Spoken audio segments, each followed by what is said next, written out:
সোমবার সন্ধ্যায় উপজেলার জাহাজমারা বাজারে এ ঘটনা ঘটে। হাতিয়া উপজেলার বিএনপি নেতাকর্মীরা এ হামলা চালায় বলে অভিযোগ করেন হান্নান মাসুদ।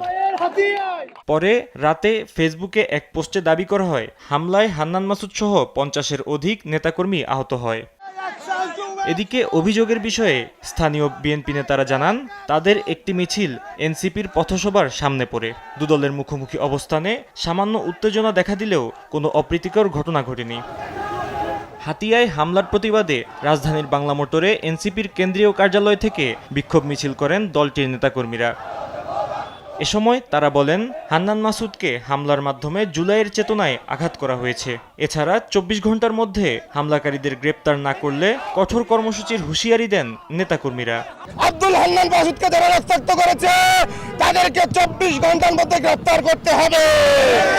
পরে হামলার নিন্দা জানিয়ে এনসিপির সিনিয়র যুগ্ম আহ্বায়ক সামান্তা শারমিন বলেন, গণঅভ্যুত্থানের শক্তির ঐক্যে ফাটল ধরাতে তাদের উপর আমরা জানতে পেরেছি যে এই ধরনের সম্পৃক্ততা আছে।